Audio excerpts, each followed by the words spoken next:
Topic में यानी हम लोग अभी करने वाले हैं एसी थ्रू रेजिस्टर या प्योरली रेजिस्टिव सर्किट। पहले टॉपिक को लिख लेते हैं।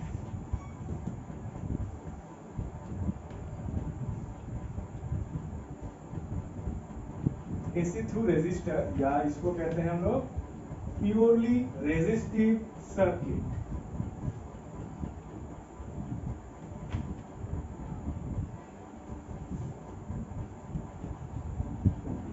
प्योरली रेजिस्टिव सर्किट कैसे शुरू करेंगे हम लोग? तो यहाँ पे लिखा हुआ है गाइडलाइंस। पहले हम लोग क्या निकालते हैं? Phase difference between E and I. अब ये कैसे निकालते हैं, चलो इसको देखते हैं। तरीका तो समझ लो। सबसे पहले हम लोग क्या करेंगे, या तो ईएमएफ से शुरू करके करंट तक पहुंचेंगे या तो करंट से शुरू करके ईएमएफ तक पहुंचेंगे। कोई भी शुरू कर सकते हो, कहीं तक भी जा सकते हो। तो हम लोग चलो शुरू करते हैं ईएमएफ से। That means we know that alternating EMF is represented as instantaneous EMF E is equal to peak EMF sin omega t. E is equal to E naught sin omega t. ये expression हम लोग को पता है। अब DC current में हम लोगों ने एक इक्वेशन देखा था, that is E is equal to IR। अब ये इक्वेशन डीसी करंट में अलग मतलब रखता है और एसी करंट के चैप्टर में थोड़ा सा इसका मतलब बदलता है। डीसी में E is equal to I R का मतलब, E का मतलब होता है ईएमएफ, I का मतलब होता है करंट, R का मतलब होता है रेजिस्टेंस, क्योंकि उसमें तो वैल्यू होता नहीं है। लेकिन एसी में आ जाए तब तो वैल्यू होता रहता है। तो कौन से पॉइंट की ईएमएफ और करंट की बात की जा रही है ये हमको नहीं पता।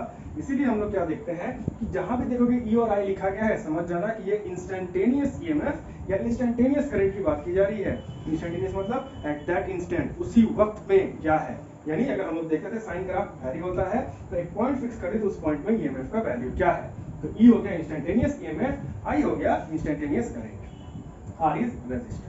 तो यहां से हम लोग लिख सकते हैं कि current I is equal to E by R, और E का मतलब यानी इंस्टेंटेनियस ईएमएफ का मतलब होता है E not sine omega t। तो यहां हम लोग लिख सकते हैं E not sine omega t by R। तो ये हो गया हमारा इंस्टेंटेनियस ईएमएफ का expression E not by R sine omega t। But ये एक्सप्रेशन तो E नॉट बाई R है, थोड़ा और इसको फर्दर एडवांस करते हैं, देखते हैं क्या होता है। तो हम लोग I को क्या लिख सकते हैं? ठीक है, I is equal to E not by R sine omega t। तो E नॉट बाई R क्या होता है? अभी तो हम लोगों ने एक्सप्रेशन देखा ही है। इफ, समझो ऐसे, if E is equal to IR then E not must be equal to I not R। ये E हो गया इंस्टेंटेनियस ईएमएफ, I हो गया इंस्टेंटेनियस करंट। E नॉट हो जाएगा peak value of EMF, I not हो जाएगा पीक वैल्यू ऑफ करंट, और रेजिस्टेंस तो कांस्टेंट रहेगा यहाँ पे। तो यहाँ से हम लोग E नॉट बाई R इधर भेज दिए तो E नॉट बाई R क्या हो जाता है? I naught. तो यहीं से हम लोग इसको क्या लिख सकते हैं? ये हो जाएगा I not sine omega t। तो हम लोग एक्सप्रेशन आ गया I is equal to I not sine omega t। अब हम लोग कंपेयर कर सकते हैं। जैसे मैंने कहा था तुम लोगों की ये सबसे इजीएस्ट डेरिवेशन है, बाकी के डेरिवेशन इतना इजी नहीं रहेगा, उसमें इंटीग्रेशंस का इस्तेमाल किया जाएगा। तो E का एक्सप्रेशन देखो E not sine omega t, और I का एक्सप्रेशन देखो I not sine omega t। दोनों का फेज अगर हम लोग कंपेयर करेंगे तो फेज में कोई डिफरेंस नहीं है। फेज देखने का मतलब ये साइन का एंगल देखोगे, साइन का एंगल में कोई डिफरेंस नहीं है, इसमें हम लोग को फेज का कोई डिफरेंस नहीं मिलता है। आगे जाकर तो मिलेगा तो समझ में आएगा कि हम क्या कहना चाह रहे हैं। तो जैसे कि देखते हैं इसमें फेज का कोई डिफरेंस नहीं है तो हम लोग अच्छा नेक्स्ट टॉपिक है अपोजिंग फैक्टर। फेज डिफरेंस का रिलेशन मिल गया, there is no phase difference, तो हम लोग लिख देते हैं no phase difference.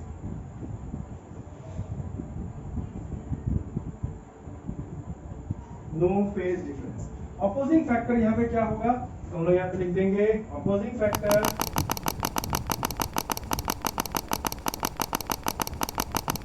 Is resistance. ये सर्किट में करंट को रोकने का जिम्मेदारी रेजिस्टेंस को दिया गया है, तो this is the opposing factor. उसके बाद क्या आता है? Wave diagram. अगर हम लोग वेव डायग्राम बनाए तो क्या होगा देख लो।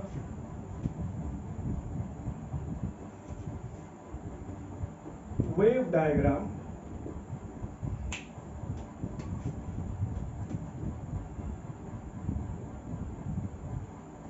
ये हो गया ओमेगा टी, और यहाँ पे हम लोग I और E दोनों ही प्लॉट करेंगे।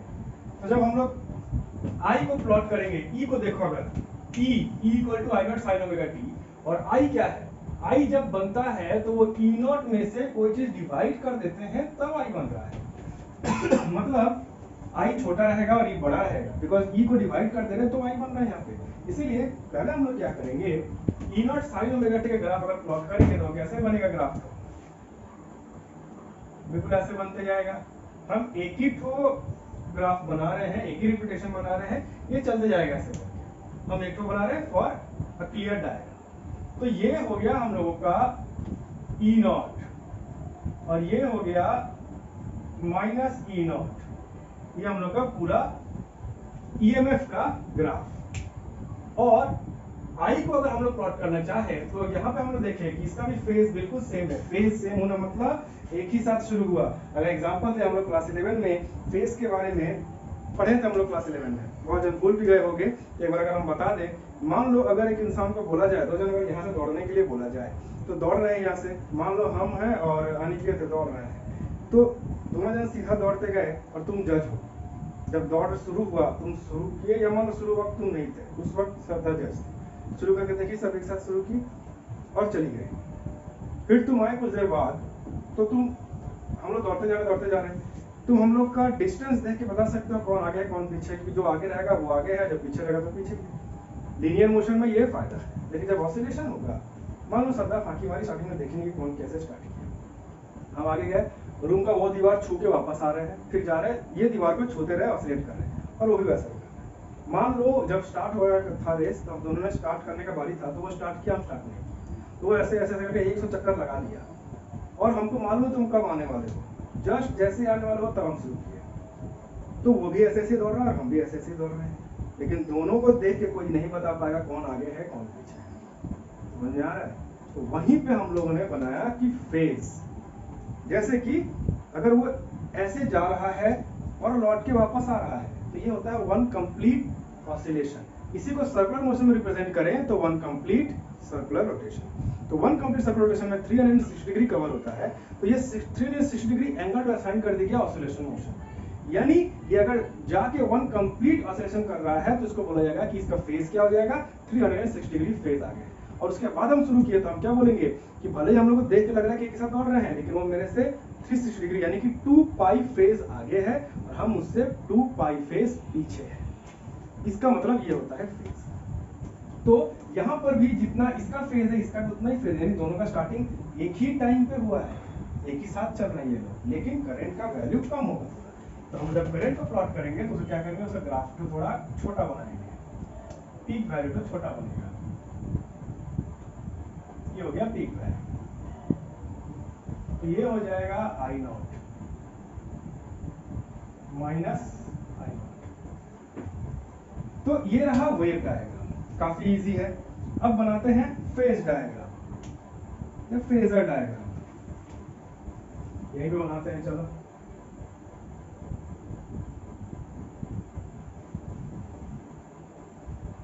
फेजर डायग्राम, जैसे कि तुम लोग हम बताए थे, यहाँ पर दोनों ही सेम फेज में है, तो हम लोग क्या करते हैं, सिर्फ फर्स्ट क्वाड्रेंट ही बनाएंगे, पूरा सर्कल की जरूरत नहीं है। फेजर डायग्राम में यहाँ से हम लोग कितना एंगल बन रहा है, तो ये लोग ओमेगा टी कवर किया, ये भी ओमेगा टी कवर किया, तो सेम एंगल पे है ये, इस एंगल का कवरेज हो जाएगा ओमेगा टी। लेकिन ईएमएफ का वैल्यू ज्यादा रहेगा, ये अगर हो गया मैक्सिमम ईएमएफ, हम लोग यहाँ प्लॉट करेंगे। ई नॉट का वैल्यू अगर ये रहा तो आई नॉट का वैल्यू ये हो जाएगा। तो ये हो गया हम लोग का फेजर डायग्राम। फेजर डायग्राम और ये वेव डायग्राम दोनों ही हम लोगों को एक ही इंफॉर्मेशन देता है। कुछ पैरामीटर्स है जो आगे पीछे होता रहता है दोनों की इंफॉर्मेशन में, बट मोटा मोटी एक ही बात बताता है, लेकिन देखने का नजरिया अलग है। फेजर डायग्राम देखकर हम इजीली बता देंगे किसका फेज कितना आगे है कितना पीछे है, इसको देखकर भी बता देंगे, लेकिन इसमें थोड़ा सा कैलकुलेशन करना पड़ेगा, थोड़ा दिक्कत होगा। और ये बनाया ही गया है फेज डायग्राम का डिफरेंशिएट करने के लिए, इसलिए ये दोनों हम लोग कर लिए। अब इसके बाद क्या आता है पावर। तो पावर देखो कैसे निकालेंगे हम लोग, इंस्टेंटेनियस पावर पर निकालेंगे हम लोग। इंस्टेंटेनियस पावर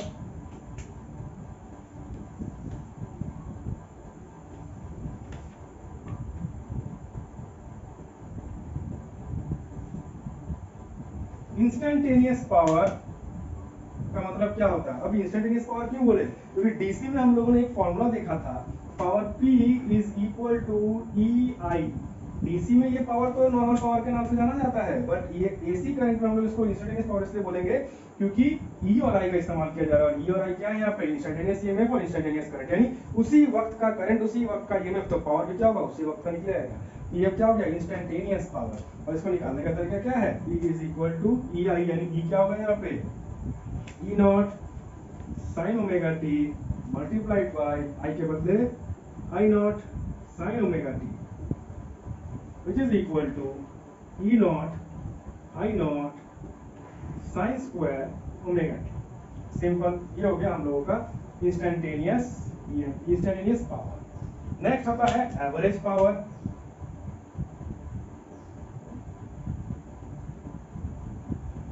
तो एवरेज पावर का फॉर्मूला होता है summation of all the powers divided by total time period. तो यहाँ पे चूंकि इंटीग्रेशन का इस्तेमाल करेंगे हम लोग, यहाँ पे एवरेज पावर यानी कि average is equal to integration of 0 to t instantaneous power by time period t। अब t कांस्टेंट है तो इसलिए बाहर आ जाएगा यहाँ पे, तो फाइनली क्या बच जाएगा? Integration 0 to t E not I not sin square omega t whole divided by t, ऐसे आ जाएगा। अब इसमें भी E नॉट I नॉट तो कांस्टेंट है, वो भी बाहर आ जाएगा क्योंकि हम मैक्सिमम वैल्यू रिप्रेजेंट करते हैं। तो ये हो जाएगा P average is equal to E not I naught by t integration 0 to t sin square omega t dt। यहाँ पे dt लेना जरूरी है, sin square omega t dt। Now इसको जब हम लोग आगे बढ़ते हैं तो sin square omega t dt का इंटीग्रेशन तो हम लोग पिछले टॉपिक्स में कर ही लिए थे, बार बार इंटीग्रेशन करने की जरूरत नहीं है। पिछले टॉपिक में जाकर देख सकते हो, sin square omega t dt का इंटीग्रेशन आता है t/2। तो डायरेक्टली उसी को लिखते हैं हम लोग, एक इंटीग्रेशन बार बार करने की जरूरत नहीं है, ऑलरेडी दो बार हम लोग कर चुके हैं। तो ये दे देगा हम लोगों को average power is equal to E not I naught by t into t/2। यहाँ से t कट जाएगा, finally we get E not I naught by 2। अब इसी को हम लोग इस तरीके से लिख सकते हैं, E not by root 2 multiplied by I naught by root 2। अब देखो एवरेज पावर का दो डेफिनेशन निकल के आता है। If average power is equal to half of peak power, लिख सकते हैं यहाँ पे हाफ ऑफ पीक पावर या मैक्सिमम पावर, या फिर यहाँ पे लिख सकते हैं average power is equal to IRMS into ERMS, क्योंकि E नॉट बाई रूट 2 और I नॉट बाई रूट 2 क्या है? RMS वैल्यू या वर्चुअल वैल्यू। तो यहाँ पे क्या लिख सकते हैं? Average power is equal to RMS power या फिर ERMS इंटू IRMS, यानी average power is equal to P virtual which is equal to P RMS which is equal to E RMS into I RMS। तो ये दोनों हम लोगों का result finally मिलता है। तो इसी के साथ साथ हम लोग का ये डेरिवेशन पूरा कंप्लीट होता है। हर एक टॉपिक में हम लोग जैसे कि रजिस्टर रखिए, इंडक्टर और कैपेसिटर, हर एक टॉपिक में हम लोग यही पूरा चीज फॉलो करेंगे। लेकिन इसमें लकीली ये डेरिवेशन का पार्ट बहुत छोटा था, हर बार छोटा नहीं होगा, डेरिवेशन बहुत चलेगा। तो इसीलिए ये जो हम लोग है इसको याद कर लो, इस मेथड में हम लोग आगे बढ़ते जा रहे हैं। तो बेहतर है इस तरह से डेरिवेशन करेंगे तो इट इज वेरी इजी। देख लो आगे हम लोग और भी करेंगे, और कुछ डाउट है तो बताओ।